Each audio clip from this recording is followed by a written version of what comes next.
Siyempre mabigat din sa aking pakiramdam na tanggalin ng isang kaibigan.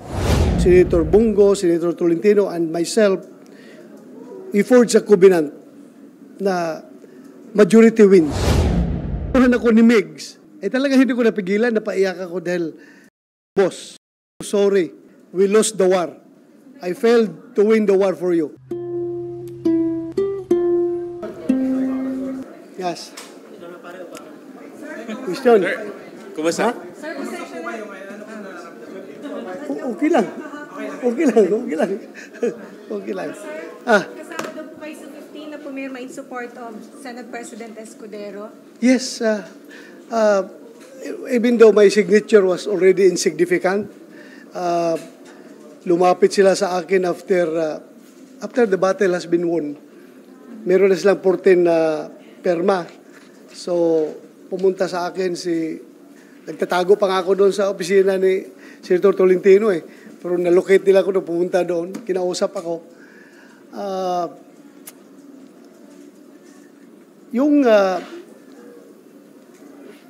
Sabihan ako na kahit na hindi na kailangan yung perma ko because they already have 14 and they only need 13 to unseat the Senate President. Kahit na hindi na kailangan, immaterial na yan, kung pipirma ko hindi, but still, narinig nila na I was poised to join the minority. I was really contemplating seriously to join the minority after that incident. But I was persuaded by Senator Chis and Senator Alan Cayetano na please stay with the majority. Huwag kang pumunta sa minority. So, sumama ka na lang dito sa majority. And ang mas mabigat na rason dyan talaga is that among us three magkabats na PDP senators, Senator Bongo, Senator Tolentino, and myself, we forged a covenant na majority wins. In every voting situation, talagang kung lalabas sa voting is 2 against 1, obligado yung 1 sumunod doon sa 2, sumama sa 2. So, in this case, nangyari silang dalawa talaga ay nag-decide na sumuporta kay Senator Jesus Escudero. Ako ay naiwan. I want to stay with ayaw ko sana. Pero yun nga, may usapan kami na obligado sumama. So, yun. Pinirmahan ko yung resolution, but that was already immaterial because they already have 14 that they have already declared victory. But at least on my part, masaya rin ako because Senator Chis is a very magnanimous victor. Kahit alam niya hindi na kailangan yung boto ko, still, kinubinsi pa rin niya ako na sumama sa majority. Well, kasi yung nakapirma ako before mag-start ang session. Di ba? Pumasok ako doon.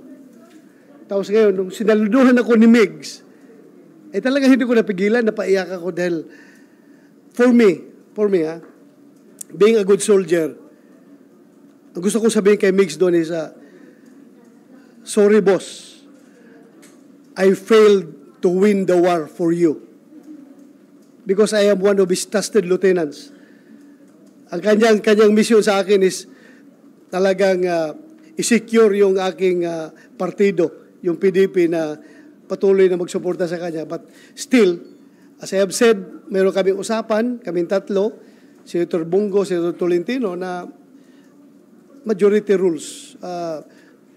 Lalabas 3 against 1, obligado sasama yung 1 doon sa decision. So, at hindi ko, yung bang, as I've said, feeling ko, being a good soldier, I would like to convey the message to him that, my commander, I'm so sorry. We lost the war. I failed to win the war for you. Ha? kayo kay SP? Yes, kaya ako napaiyak dahil nga hindi naman sasama ng loob, parang kuwan lang. Nahiya ako sa kanya dahil hindi ko napanalo yung gira para sa kanya. Senator, ba't hindi niyo po sinabi kay Sen. Migs before mag-start yung session na sumama kayo doon sa grupo ni Sen. Well, andun kami sa opisina ni Migs before yung before mag-start. Nung pumasok si Senator Chis at si Senator Alan, sabi ko, exit ako kasi baka maipit ako. Sibat ako doon sa isang pintuan, di ba? Dalawang pintuan doon, may isang papasok, isang palabas. Pagpasok nila, sumibat ako doon sa labas. Labas ako, hindi na kami napag-abot. Pumunta ako kay Senator Tolentino and Senator Bongo na sana sabihin ko, baka pwede ba niyo makonsider yung kaya kanyo matanggap if I'm going to renege on our usapan. Pero sabi ko, mapahiya ako doon sa dalawang kasamahan ko. Kung pwede ba na mag-join na lang ako sa minority. Yan ang gusto kong sabihin doon sa kanila. But they persuaded me na huwag ka nang pumunta sa minority. Mag-majority ka. Pumasok, sumunod yung sila si Senator Chis at Senator Alan, pumunta doon. Sabi na ako, kahit na panalo na kami, panalo na. Kumbaga, insignificant na yung aking perma doon. Still, very magnanimous sila to offer for me to join the majority. Sabi na, huwag ka na umalis sa majority.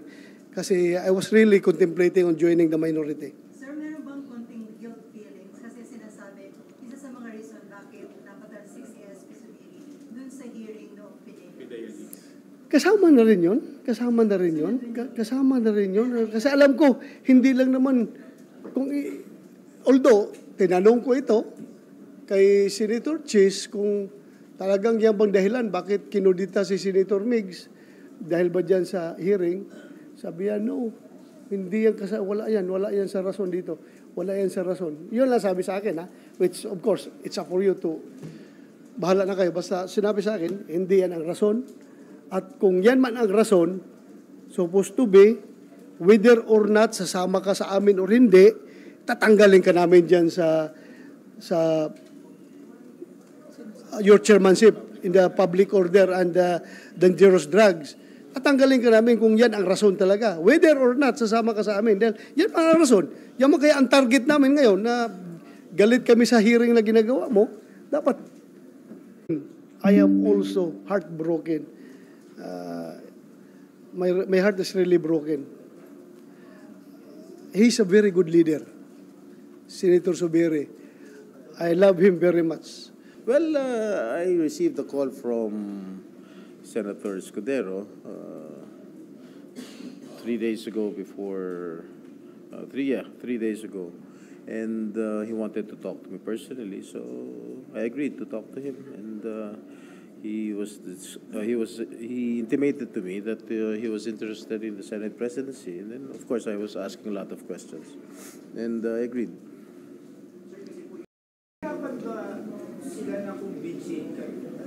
Well, alam mo, walang masamang tinapay sa akin si Senator Migs.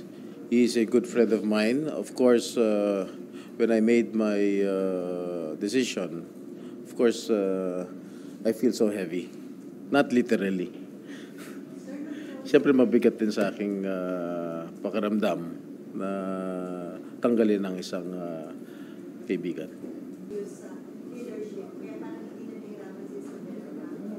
Yes, there are a lot of factors and issues that led me to sign the resolution. And of course, I am not in the position to divulge it in public. Sir, nung kinas po yung SPGs, ano pong binanggit niyang reason sa inyo? Excuse me? Ni SPG, Escudero. Ano binanggit niyang reason sa inyo? Bakit kailangan magkaroon ng leadership? Nasa amin dalawa na lang yan. Sa inyo, sir, yung isa sa mga reasons kahit isa lang. Hindi na. I'll just keep mum on it. Well, there are several factors and issues that that I told you that cannot be divulged in public. Walang outside forces. It is just among our colleagues here. how will you respond to concerns na baka nga gano'n na maapekto under the new leadership, baka maapektuhan ng outside Malacanang, for example, itong Senate? Wala naman siguro, wala naman maapektuhan. It's just a change of leadership. We will always be supportive of the legislative concerns of the palace. As long as it will redound to the benefit of our people, we will always be supportive of it. But rest assured that we will still remain independent as an Senate, as an institution. How about sa House, sir? What will be your relationship sa House? Well, I hope our relationship between the Senate and the House of Representatives will be more, kumbaga, mas gaganda yung relasyon ng Senate at House of Representatives. Well, I cannot speak of my other colleagues who signed the resolution. I do not know. Siyempre, isa-isa kami kinausap, no? I-ask ba na magkausap ka din ng ibang kasama niyo na senador? Meron pinaubaya sa akin. May mga pinaubaya sa'yo. Pero isa lang. Sir, ilan na convince? Wala. Isa lang. Secret. Kakosa mo, sir? Ha? Kakosa mo. Isa lang ang makakosa ko dyan eh. Hindi. Ang lumalabas kasi na bali-balita sa labas na ako raw ang nag-instigate, ako raw nag-initiate nitong coup d'etat laban kay Senator Mix. Hindi po totoo yan. I am denying it outright. I had no hand. I never initiated or instigated the ouster of Senate President Zubiri. On his own. Yeah. Of course, he's the interested party. So, di ba sabi mo nung dati, di ba meron, ito ay third time na naubong yung coup. Tapos yung sabi mo nga na parang, yung coup, hindi naman yan matagal na tinatrabaho. Yeah. Manandalian. Ito ngayon na mabilisan lang. Mabilisan. I have been a senator since 2004, no? This is my third term as your senator, and I have been a witness to some change of leadership here in the Senate. So, yung dalawang change of leadership noong araw, mabilisan lang yun, 2-3 days lang. Ganito rin nangyari. Ganito din nangyari. Hindi pinaplano yan eh. Hindi mo paabutin 1 linggo, 2 linggo. Ha? Siguro. Pero sir, naintindihan niyo kung may sama na loob si SP Mix sa iba yung kasama? Kung Naintindihan niyo siya kung may sama Of course. Normal yun, sir. I feel for him. Of course. Natural lang yan. That is a natural reaction. Who approach you, sir, na merong leadership? Mga tawag-tawag lang sa telepono, Viber, ganon. So, next question, please. Kasama si Senator Bato sa pumirman? Yeah. Kasama niya sila? Yeah. Oh. Hindi ko alam eh. Kung siya ang tanongin niyo, siguro ano lang siya, emotional, oo. Hindi ko na, I cannot answer that. Oh. Pero Senator, nag-decide po kayo as or as individual senators kasama kayo to support Senator Cheese? Of course, all decisions would have to be made individually. Diba? Individual naman yun. You sign individually. There is no such thing as collective signature. So, individual talaga yon. So, mahirap ang tanong nyo. Sir, yung majority leader ka na, iibang mo ba yung committee chairmanship mo sa Justice Committee and Maritime? Yun ang pag-uusapan pa. Kasi kanina nag-bicameral kami ng House, yung counterpart. Nandito lahat sila eh. O yung sa Sharia. So, ang request nila, wag na munang baguhin. Marami kasing pending pa. Yung mga RTC natin, may mga yung Muntinlupa, yung 3 courts, naging 5, ganon. So, request nila, wag muna magpalit. Pero, tingnan natin kung ano, baka nakakapagod din siguro itong sa sa floor. Pero sa majority leader, you are not barred naman for hearing. No, it has been done before. Even the pro temp can still hold a committee chairmanship. Pero may limitation, sir, o walang limitation? Ang limitation doon yung physical physicality of your endurance. Wala naman. Pero mag-uusap pa. There will be a caucus, I understand, tomorrow concerning the other committee memberships because some of the committee heads, chairs already signified their intention to resign or some have already resigned. So we're referring to several committees na wala pang ulo. So in the meantime, the vice chair would be in an acting capacity as the chairman. So tuloy-tuloy din yung mga hearing. Pero sir, would you know, sir, kung Senator Zubiri ay mananatili sa majority block at open pa rin yung politics na nila yung tumigas na hawak nila, like Senator JB, he said for his resigning as chairman of the House of Palagay ko, very, very accommodating naman si Senate President Chis Escudero. And alam ko, yun ngang instruction niya kahapon, kahit yun dun sa yung secretarial staff, walang papalitan. So, it shows magnanimity and a broad appreciation of the legislative process. So wala akong nakitang dahilan. In fact, mamaya ino-nominate ko si Senator Mig Zubiri to represent the Commission on Appointments. Sir, how about Sergeant at Arms Partido? Kapatino. Party representative o party representative? Palagay ko kapalit na siya ni SP. Yun. Meron na kayong istorya. Paano yung mangyayari, sir? Yung si SP Zubiri will remain doon? Oo. Kasi automatic na, hindi, no. As a member. Kasi automatic naman si SP as presiding officer ng, in fact, nagpipreside na ata siya ngayon eh. Di ba? So automatic naman siya. Yung mapapalitan niya, bale? Ni Ni Senator Zubiri kung papasok. Jeez. Good. Hearing tomorrow, tuloy po yan. Hindi ko pa nakausap nabago na nga, pro temp na si Si Senator Jinggoy. Yes. So, hindi ko pa uli siya nakausap since yesterday. Pero I heard napadala na lahat yung invitations. So, hindi ko pa alam kung tuloy o hindi. Sir, personally, sir, anong tingin niyo dahilan bakit necessary yung pagpapalit ng liderato? Hindi ko na masagot yan, sir. Pero sir, personally, what made you decide to Hindi ko na masagot yung tanong na, akala ko itatanong nyo, yung latest sa West Philippine Sea. tapusin mo na natin, sir. Marami nangyari, the last 48 hours you might not be aware of. Sir, yung Sergeant at Arms mo, stay pa rin sila? Yun ang narinig ko kahapon. Wala pang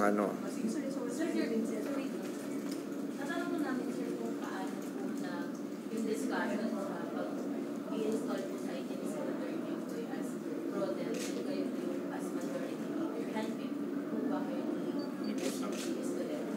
I think so.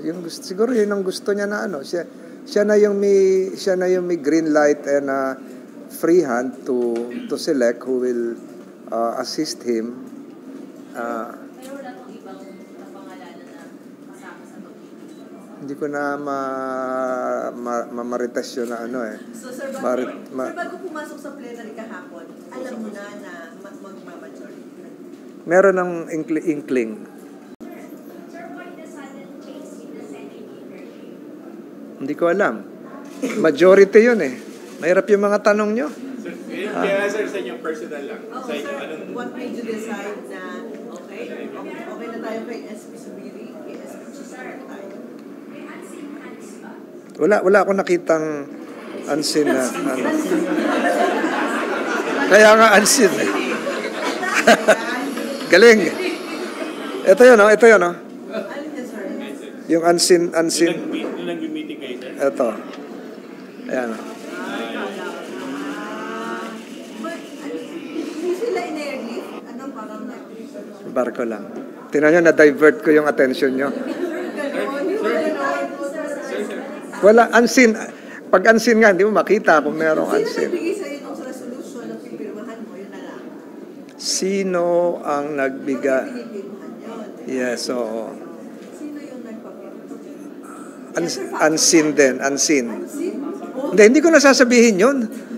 Ayan. Sir, Ayaw papapalit ng Senate leadership. Usually may basbas from the palace. Sabi? Historical. Kahapon, linggo, nung isang araw di ba? Linggo nung kamakalawa, linggo. Lunes, kahapon lang naglunes, di ba? Wala, ito totoo. Wala ako dito nung Saturday and Sunday and first hours of the morning of Monday. Bumalik ako dito sa dito ay Monday na ng 12 o'clock. sir, bago kayo... Tapos nagka-problema pa sa NAIA, yung mga radar ayaw gumana. So, hapon ka pumirwa dito pagdating mo pa lang? Or bago kayo umalis mo? Bago umalis ako, galing ako ng Dumaguete kasi anniversary ng Negros. Wala pa nun.